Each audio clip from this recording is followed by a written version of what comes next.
गैर कानूनी कानकनी और मनी लॉन्ड्रिंग के मामले में ईडी ने झारखंड में बड़ी कार्रवाई की है। उसने रांची में 6 मकामात पर छापेमारी कार्रवाई अंजाम दी है। जराये के मुताबिक बिचौलियों के ठिकानों पर एजेंसी ने छापेमारी की है। विशाल चौधरी नामी कारोबारी के ठिकाने पर भी एजेंसी की टीम पहुंची। जराये के मुताबिक विशाल चौधरी के सीएमओ में बरिसर खिदमत IAS अफसरों समेत दीगर मुलाजमीन के साथ करीबी राब्ता है। पूजा सिंघल सहित उनके करीबियों से हुई पूछताछ के आधार पर आज ईडी ने एक बड़ी कार्रवाई की है और कहा जाए तो बिहार और झारखंड सहित कई जगहों पर अगर कहा जाए तो पूरे 7 ठिकानों पर एक साथ छापेमारी की गई है।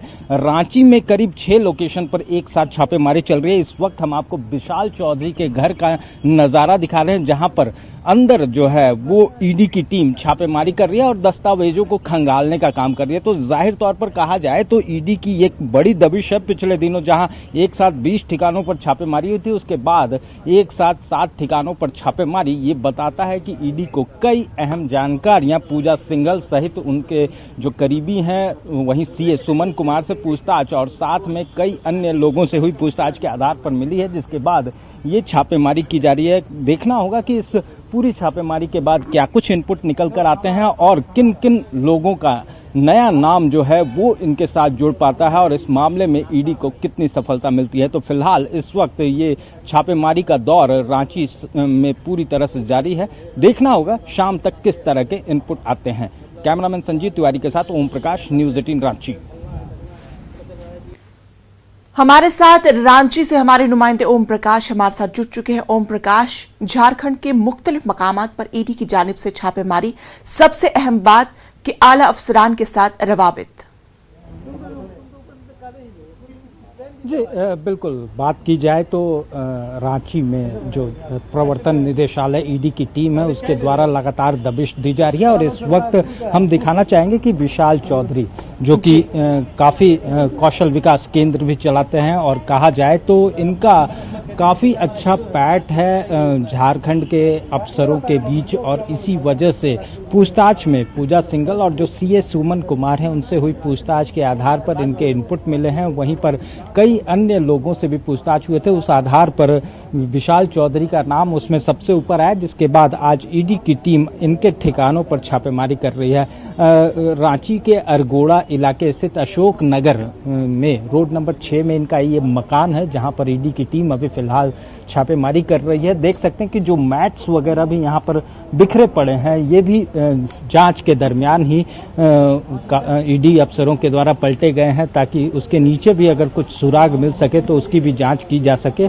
तो देख सकते हैं कि तमाम तरह की जांच जो है वो इनके घर में भी की जा रही है। वहीं दूसरी तरफ अगर इनका विनायका ग्रुप जो इनका ऑफिस है अरगोड़ा चौक के पास, वहां भी छापेमारी की जा रही है। तो ईडी के टीम को कई अहम सुराग मिलने की भी जानकारी सामने आ रही है। हालांकि अभी तक कोई भी ऑफिशियल जानकारी जो आधिकारिक पुष्टि होती है वो अब तक नहीं हो पाई कि क्या कुछ बरामदगी हुई है, लेकिन जाहिर तौर पर जो जानकारियां सामने आ रही है उसके अनुसार कई दस्तावेज जो है उसकी तफ्तीश जरूर ईडी के अधिकारी कर रहे हैं। वहीं पर जो लोग हैं, जो कर्मी अंदर थे या फिर जो इनके करीबी हैं जो घर के अंदर मौजूद थे, उन सभी के मोबाइल को सीज किया गया है।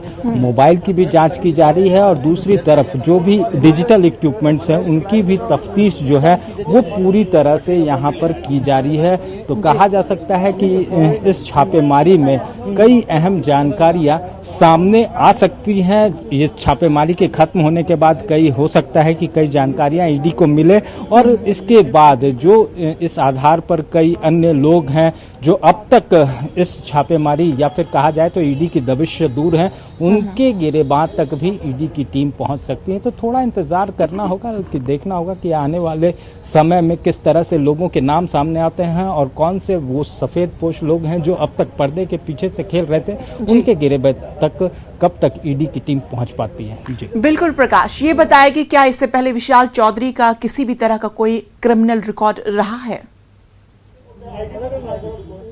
जी, अब तक जो क्रिमिनल रिकॉर्ड के बारे में बात की जाए तो वो अब तक नहीं सामने आ पाया है, लेकिन इतना ज़रूर जो जानकारी सूत्रों के हवाले से निकल कर आ रही है कि उनका नाम ज़रूर झारखंड के प्रशासनिक विभाग में लिया जाता था। कई राजनेताओं से भी उनके अच्छे खासे संबंध थे, जिस वजह से अगर कहा जाए तो तमाम तरह की जो प्रशासनिक कार्य हो या फिर सरकारी कार्य हो, इसमें इनकी अच्छी पैठ थी और उस वजह से कई कामों में इनकी संलिप्तता पाई गई है। हालांकि क्रिमिनल बैकग्राउंड के बारे में अब तक कोई जानकारी नहीं सामने आई है, लेकिन जाहिर तौर पर अगर कहा जाए तो ईडी की टीम के तफ्तीश के बाद, जांच के बाद कई अहम जानकारियां जरूर निकलने की संभावना जताई जा रही है। चलिए ओम प्रकाश, आप इस अहम खबर पर अपनी नजर बनाए रहे, तफसीलात के लिए आपका बेहद शुक्रिया। तो नाजरीन, इसी के साथ वक्त हुआ छोटे से वक्फे का।